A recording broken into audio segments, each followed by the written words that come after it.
नमस्कार मंडळी, श्री स्वामी समर्थ. स्वागत आहे तुमचं मनापासून माझ्या यूट्यूब चॅनलवरती. आजचा दिवस तुम्हा सर्वांना खूप छान, सुखाचा, समाधानाचा आणि आनंदाचा जाऊ देत, हीच मी स्वामींच्या चरणी प्रार्थना करते आणि आजच्या या नवीन व्हिडिओला सुरुवात करते. पण त्या अगोदर तुम्ही माझ्या चॅनलवरती जर नवीन असाल तर चॅनलला पण लगेच सबस्क्राईब करा आणि कमेंटमध्ये श्री स्वामी समर्थ लिहायला अजिबात विसरू नका. येत्या 2 मार्चला म्हणजेच सोमवारी होळीचा पवित्र सण आलेला आहे आणि आपल्या हिंदू धर्मात हा सण फार मोठ्या उत्साहात साजरा केला जातो. कारण फाल्गुन महिन्यातील हुताशनी पौर्णिमेला होळी दहन केलं जातं आणि वाईटावर चांगल्याचा विजय झाला याची आठवण या दिवशी आपण ठेवत असतो. यंदा हुताशनी पौर्णिमेची तिथी 2 मार्चला संध्याकाळी 5:05 सुरू होणार आहे आणि 3 मार्चला सायंकाळी 5:07 संपणार आहे. त्यामुळे 2 मार्चला होलिका दहन केलं जाईल आणि 3 मार्चला धुलवड ही साजरी केली जाईल. होळी हा सण आपल्याला एक खूप सुंदर असा संदेश देतो. तो म्हणजे आपल्या मनातील राग, द्वेष, अहंकार, मत्सर आणि वाईट विचार या सगळ्या गोष्टी होळीच्या अग्नीत जाळून टाका आणि नव्या उत्साहाने, सकारात्मक विचारांनी आणि चांगल्या भावनेने जीवनाची नवीन सुरुवात करा. या दिवशी वातावरणात आध्यात्मिकदृष्ट्या खूप महत्त्वाची हालचाल असते असं मानलं जातं आणि म्हणून काही गोष्टींची विशेष काळजी घेणं आवश्यक असतं. होळीच्या दिवशी कोणी कितीही आग्रह केला तरी सुद्धा काही ठराविक वस्तू किंवा काही ठराविक पदार्थ खाणं हे आपल्याला टाळायचं आहे असं आपल्या शास्त्रामध्ये सांगितलं गेलं आहे. कारण त्या दिवशी घेतलेलं अन्न किंवा वस्तूंचा परिणाम आपल्या शरीरावर, आपल्या मनावर होतो असं मानलं जातं आणि न कळत नकारात्मक ऊर्जा आपल्यावरती परिणाम करू शकते अशी श्रद्धा आहे. कधी कधी आपल्याला जाणवत सुद्धा नाही तर अचानक घरामध्ये वादविवाद वाढतात, मन अस्वस्थ राहते, कामामध्ये अडथळे येतात आणि मग आपण विचार करतो की हे सगळं ठीक चाललं होतं, अचानक असं काय झालं. आणि म्हणूनच या दिवशी कोणत्याही व्यक्तीकडनं मिळालेलं काहीही खाताना विचार करा आणि शक्यतो बाहेरचं किंवा अनोळखी व्यक्तीनं दिलेलं काहीही तुम्ही खाऊ नका. कारण आपल्या घरातील शांतता, लक्ष्मीचा वास आणि आनंद टिकवून ठेवणं हे सर्वात जास्त महत्त्वाचं आहे. या होळीला नेमकं कोणते पदार्थ आपल्याला टाळायचे आहेत आणि का टाळायचे आहेत याबद्दलची संपूर्ण सविस्तर माहिती आजच्या व्हिडिओमध्ये मी तुमच्यासोबत शेअर करणार आहे. त्यामुळे व्हिडिओ हा स्किप न करता शेवटपर्यंत नक्की पहा, जेणेकरून तुमच्यापर्यंत योग्य ती माहिती पोहोचेल. आणि तुम्ही माझ्या चॅनलवरती जर नवीन असाल तर चॅनलला पण लगेच सबस्क्राईब करा आणि बेल आयकनला पण प्रेस करा, म्हणजे मी जेव्हा कधीही नवीन व्हिडिओज अपलोड करेन त्याचं नोटिफिकेशन सर्वात आधी तुम्हाला मिळेल आणि तुमचा एकही व्हिडिओ हा मिस होणार नाही. तसेच खाली असलेल्या हाय बटनवर सुद्धा क्लिक करा. तर पहा मंडळी, काही महत्त्वाच्या गोष्टी तुम्हाला मी आजच्या व्हिडिओमध्ये सांगणार आहे आणि हे जे पदार्थ मी तुम्हाला सांगणार आहे तर ते होळीच्या दिवशी आणि धुलवडीच्या दिवशी दोन्ही दिवशी अजिबात तुम्हाला खायचं नाहीत. कारण आपल्या परंपरेनुसार फाल्गुन पौर्णिमा म्हणजेच हुताशनी पौर्णिमा या दिवशी घरात सकारात्मक ऊर्जा खूप जास्त वाढलेली असते आणि असं म्हटलं जातं की माता लक्ष्मी सूक्ष्म रूपाने प्रत्येकाच्या घरामध्ये वास करते. त्यामुळे त्या दिवशी आपले विचार, वागणूक आणि आहार सुद्धा शुद्ध आणि सावध हे असायला हवेत. आपण या दिवशी अनेक उपाय, पूजा, सेवा, प्रार्थना करत असतो जेणेकरून आपल्या घरात सुख, शांती, समृद्धी टिकून राहावी, गरिबी दूर व्हावी आणि लक्ष्मीचा कायमस्वरूपी वास आपल्या घरामध्ये राहावा. पण त्याच वेळी आपल्याला एक गोष्ट लक्षात ठेवावी लागते की आजच्या या काळामध्ये प्रत्येक जण आपल्या भल्याचा विचार करतोच असं नाही. काही लोक समोर आपल्या गोड बोलतात पण मनामध्ये त्यांच्या आपल्याबद्दल खूप वाईट विचार असतात. काहींना दुसऱ्यांचं यश सहन होत नाही आणि कधी कधी आपल्या जवळचे लोकच न कळत आपल्या विरुद्ध वागत असतात. असे अनुभव अनेकांना येतात.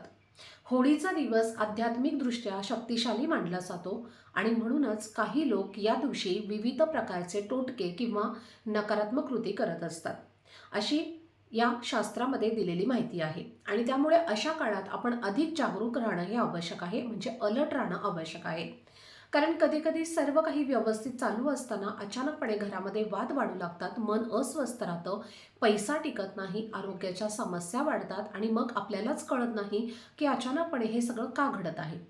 आणि मग आपण म्हणूनच या दिवशी विशेष काळजी घेणं हे आपल्याला गरजेचं आहे, विशेषतः खाण्यापिण्याच्या बाबतीत. कारण परंपरेनुसार असं मानलं जातं की होळीच्या दिवशी अन्नातून सुद्धा काही नकारात्मक परिणाम होऊ शकतात आणि त्यामुळे कोणी कितीही आग्रह केला तरी सुद्धा बाहेरच्या लोकांकडनं तुम्हाला दिलेले पदार्थ हे खाणं टाळायचं आहे.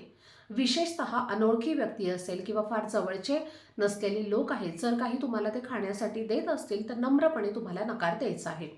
आता सगळ्यात पहिलं यामध्ये आहे ते म्हणजे या दिवशी पांढऱ्या रंगाचे पदार्थ, पांढऱ्या रंगाची मिठाई, पांढऱ्या रंगाचं दूध, पनीर जे आहे तर ते सुद्धा आपल्याला शक्यतो होळीच्या दिवशी कोणी बाहेरच्या लोकांनी खायला दिलं तर ते अजिबात खाऊ नका. म्हणजे जे काही पांढऱ्या रंगाचे पदार्थ आहेत, ज्या काही पांढऱ्या रंगाच्या वस्तू आहेत तर त्या तुम्हाला या दिवशी अजिबात खायच्या नाहीत.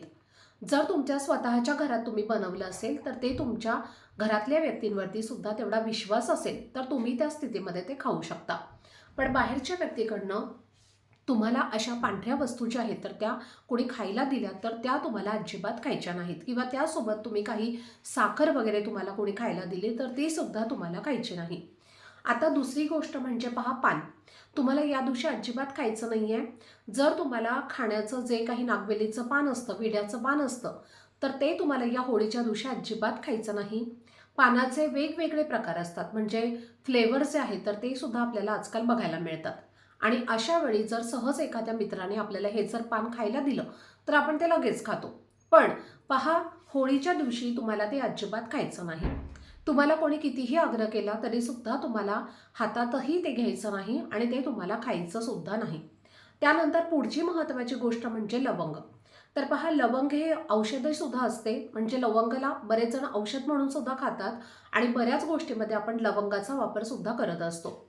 लवंगाचे अनेक प्रभावी उपाय सुद्धा आपण करत असतो आणि या होळीच्या दिवशी जर आपण बाहेरच्या व्यक्तीकडनं जर लवंग घेत असेल खाण्यासाठी तर तो तुम्हाला अजिबात खायचा नाही, किंवा कोणी तुम्हाला लवंग खायला जरी दिला तरी सुद्धा तो तुम्हाला बिलकुल म्हणजे अजिबातच या दिवशी खायचा नाही.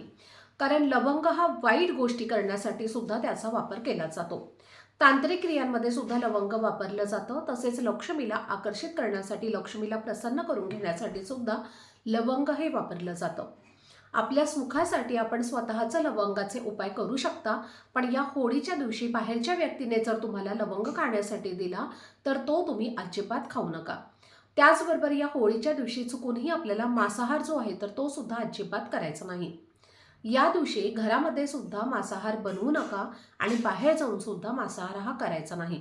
2 मार्च आणि 3 मार्च या दोन्ही दिवशी घरामध्ये मांसाहार आवर्जून तुम्हाला टाळायचा आहे. या दिवशी जर आपण मांसाहार केला तर त्याचा नकारात्मक वाईट परिणाम जो आहे तर तो आपल्या पूर्ण शरीरावरती होत असतो आणि त्याचे वाईट परिणाम जे आहेत तर ते सुद्धा आपल्याला भोगावे लागू शकतात. तर अशा पद्धतीने या गोष्टी तुम्हाला लक्षात ठेवायच्या आहेत. आणि जर तुम्ही या दिवशी मांसाहार केला तर घरातनं लक्ष्मी काढता पाय घेते आणि म्हणून या दिवशी मांसाहार हा अजिबात तुम्हाला करायचा नाही. तसेच या दिवशी पहा, तुम्हाला जे वांग्याची भाजी आहे तर ती सुद्धा सेवन करायची नाही, कारण वांग्याच्या भाजीमध्ये नकारात्मकता खूप लवकर आकर्षित होत असते. तुम्ही पाहिलं असेल, जेव्हा आपण वांग कापतो तेव्हा ते खूप पटकन काळं पडतं आणि म्हणून अशा स्थितीमध्ये होळीच्या दिवशी तुम्हाला जी काही वांग्याची भाजी आहे तर ती सुद्धा तुम्हाला अजिबात खायची नाही. तर हे काही पदार्थ आहेत, या काही भाज्या तुम्हाला मी सांगितलेल्या आहेत ज्या आपल्याला होळीच्या दिवशी अजिबात खायच्या नाहीत. आता या गोष्टी ज्या आहेत तर त्या तुम्हाला बघायला जरी खूप छोट्या वाटत असल्या, पण जर तुम्ही या पदार्थांचं होळीच्या दिवशी जर सेवन केलं तर त्याचा परिणाम जो आहे तर तो सुद्धा तुम्हाला भोगावा लागत असतो. आणि म्हणून तुम्ही लक्षात ठेवा, जसं मी तुम्हाला सांगितलं, होळीच्या दिवशी दुधाचे पदार्थ, दही, पनीर, पांढऱ्या रंगाची मिठाई वगैरे, पेढे हे तुम्हाला अजिबात खायचे नाहीत.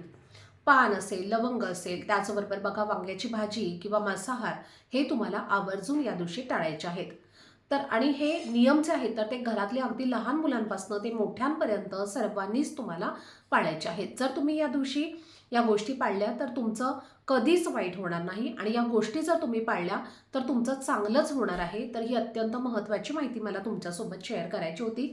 आजचा हा व्हिडिओ तुम्हाला आवडला असेल, माहितीपूर्ण वाटला असेल तर व्हिडिओला लाईक, शेअर आणि चॅनलला सबस्क्राईब नक्की करा.